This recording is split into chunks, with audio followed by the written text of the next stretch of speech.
Alors, suite de la vidéo précédente, et maintenant, donc on reprend là où on s'était arrêté pour continuer l'exercice sur la moyenne que l'on avait commencé, mais que finalement j'avais modifié pour montrer comment on manipulait de façon très basique les images avec NumPy et OpenCV. Alors revenons ici, on avait réussi à afficher une image de notre vidéo, on avait dû mettre wakey de 0 pour attendre et afficher l'image.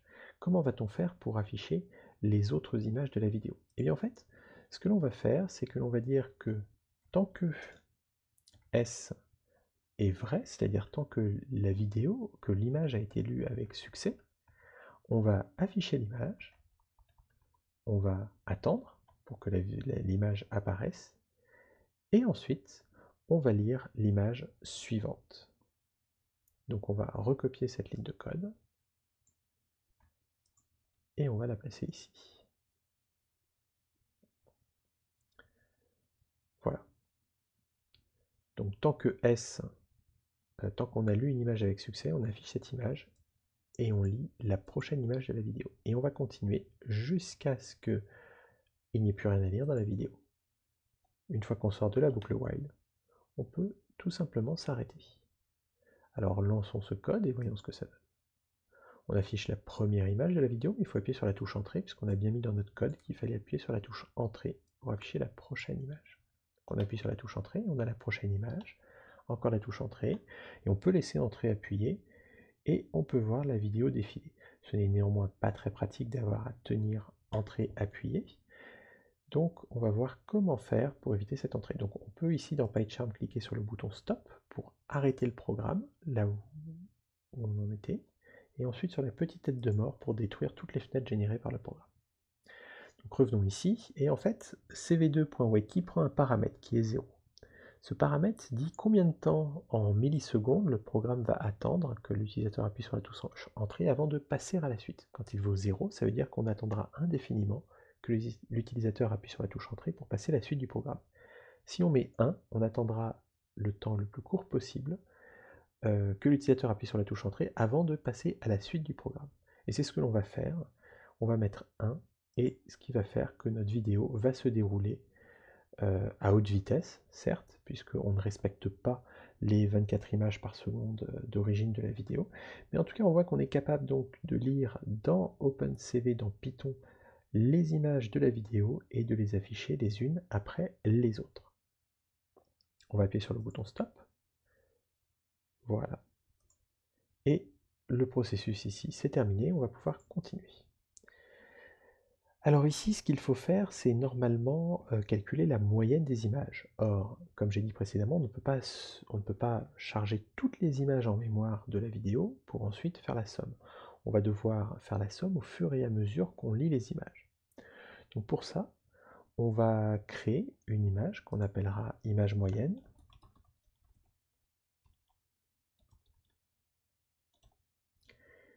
qui au début sera une image couleur, mais remplie de 0.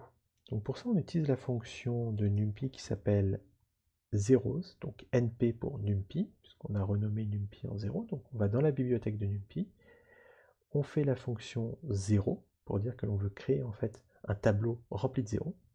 Et on va devoir spécifier deux choses, la taille de ce tableau et le type de données que l'on met dans ce tableau.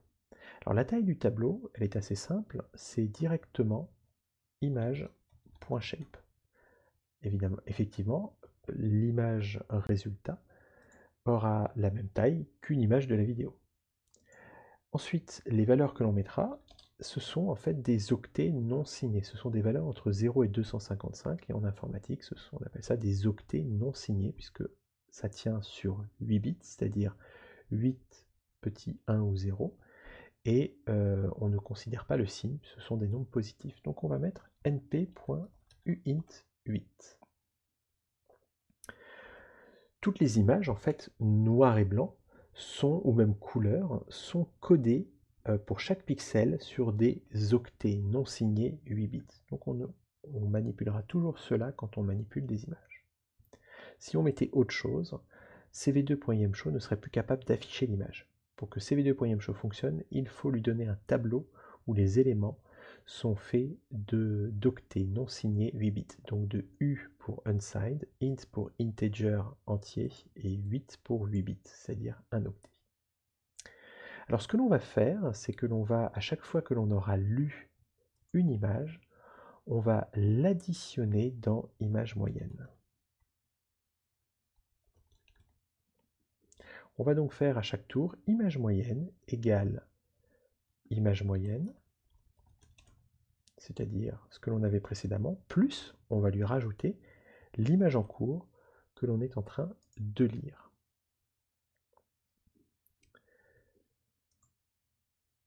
Le problème, c'est qu'il va nous falloir aussi un compteur du nombre d'images de la vidéo, puisqu'à la fin, il faudra, avant de l'afficher, il faudra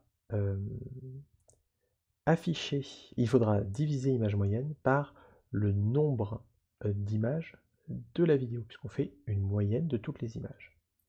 Donc il va nous falloir un petit compteur nb image qui vaudra 0 au départ, et à chaque fois qu'on aura lu une image avec succès, et qu'on l'affichera, ça d'ailleurs on peut commenter si on ne souhaite pas afficher les images et aller un peu plus vite, on peut commander ces deux lignes.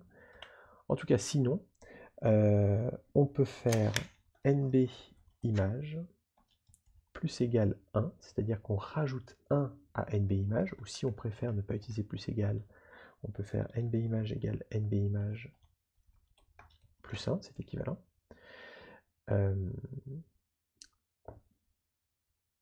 Voilà, donc on rajoute 1 au nombre d'images à chaque fois qu'on lit une image avec succès et qu'on la rajoute ensuite dans image moyenne. Une fois que l'on sort, qu'est-ce que l'on va faire? On va diviser image moyenne par le nombre d'images. C'est la formule de la moyenne. Et ensuite, on va pouvoir afficher, en reprenant ces deux lignes, on va pouvoir afficher le résultat.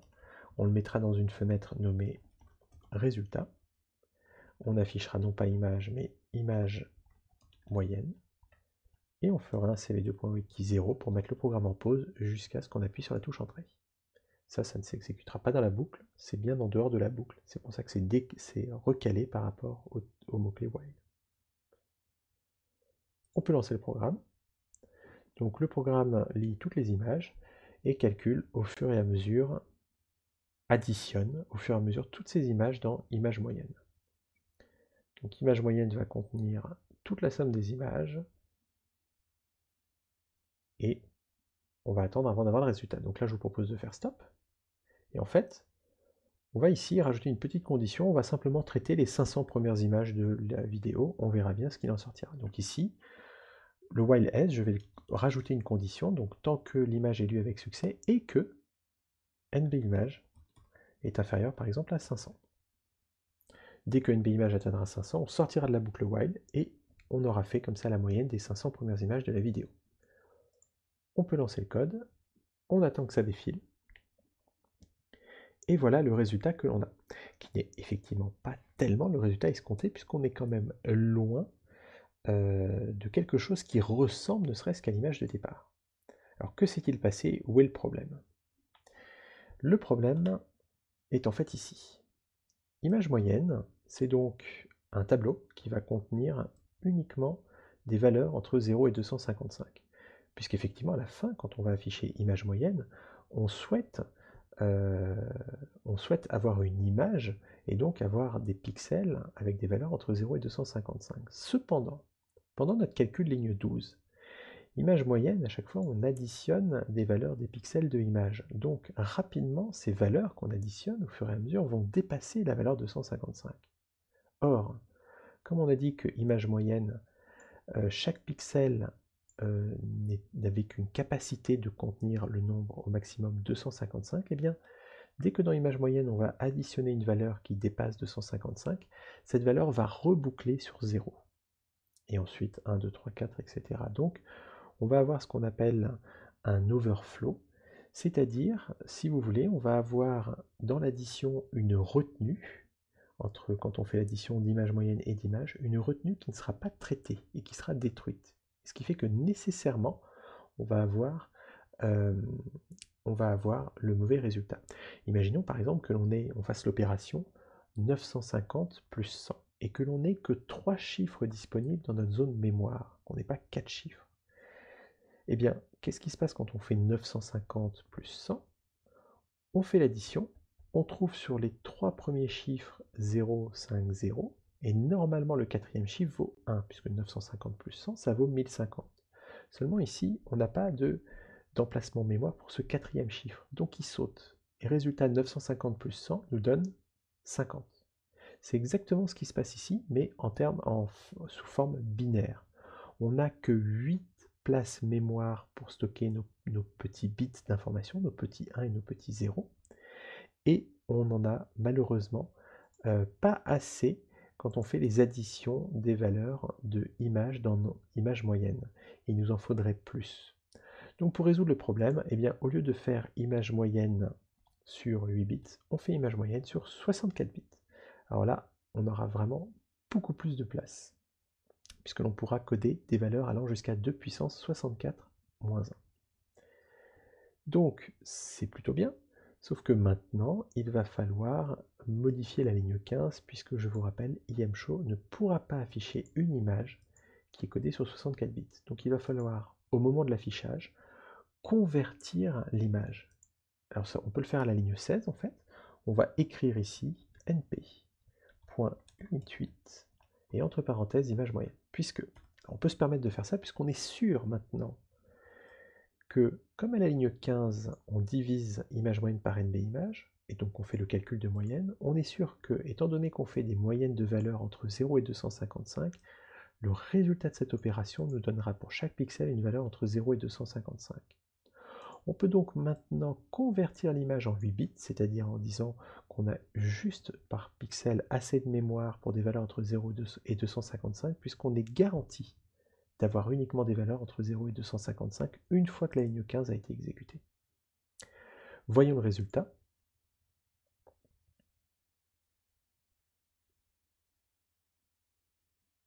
Les gens circulent et à la fin, c'est pas mal. On a quelque chose plutôt vide qui montre la scène de départ.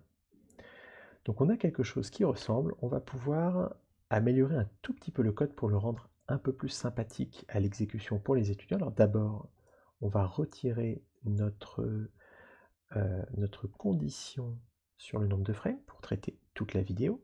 Mais ce que l'on aimerait faire, c'est pouvoir afficher en temps réel, non pas les images de la vidéo, mais, alors on peut afficher les images de la vidéo, mais on aimerait aussi afficher le calcul de la moyenne qui se fait au fur et à mesure. Alors comment fait-on ça? Eh bien, on va se mettre tout simplement ici et on va recopier simplement ici cette ligne-là. Voilà, sauf qu'au lieu d'afficher image moyenne, étant donné on va devoir afficher ici, puisque image moyenne contient à chaque fois la somme des images, on n'a pas encore divisé, il faut penser à la diviser ici, comme on avait fait ici avant de l'afficher. Donc divisé par nb image. Donc ici, on va avoir au fur et à mesure du temps, on va voir la scène se vider. Donc on va avoir deux images qui vont s'afficher, d'un côté la vidéo, de l'autre côté la moyenne calculée en temps réel. Elles vont s'afficher et on va faire ça jusqu'à la fin de la vidéo. Alors, le résultat, le voici, le voilà. Voici notre résultat. En bas, on a la vidéo. Et on voit ici la scène qui petit à petit, alors on va peut-être recommencer histoire d'avoir le temps de voir, petit à petit va se vider de ses éléments. On va l'arrêter, on va la relancer. On voit un taxi qui disparaît au fur et à mesure, des gens qui semblent se fondre et devenir des fantômes. Et voilà le calcul de la moyenne qui se fait. Alors on voit les passages piétons au départ qui sont un peu flous et qui ensuite deviennent de plus en plus nets. C'est parce qu'au tout départ, la vidéo tremble légèrement, ce qui fait que les éléments fixes apparaissent flous puisque finalement les pixels bougent même pour les éléments fixes. Mais rapidement, la caméra se stabilise et la plus grande partie de la séquence vidéo reste fixe et renforce les valeurs des pixels sur les éléments fixes, et ce qui fait que le petit flou disparaît très très vite.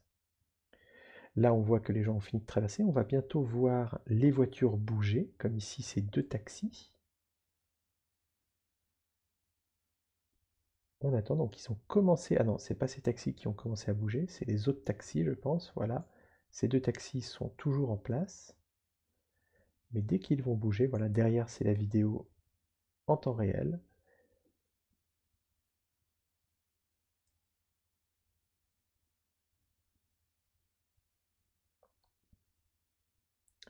Voilà, ici ça bouge, les taxis vont commencer à disparaître en fait, puisqu'ils ne sont plus dans la vidéo d'origine, dans l'image que l'on calcule, donc ils vont contribuer de moins en moins à la moyenne, et ils vont donc devenir de plus en plus transparents.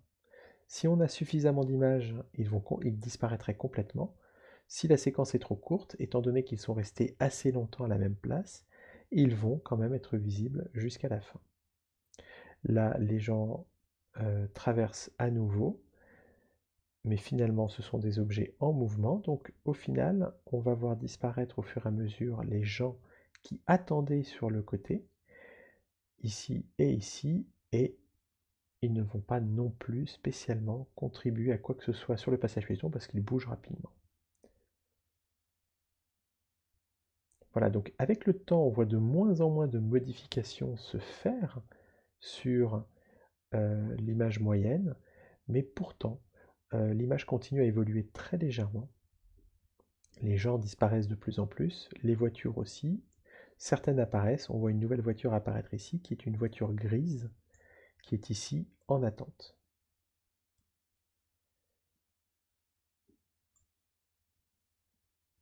Ici, on voit 2 taxis qui ont dû attendre assez longtemps de pouvoir passer après les piétons.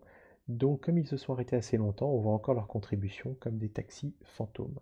Alors, c'est le problème de la moyenne, elle fait apparaître des valeurs qui n'existaient jamais dans les images d'origine. Voilà, on a traité toute la vidéo, et voilà le résultat. On a bien réussi à vider la plus grande partie de la scène de son contenu.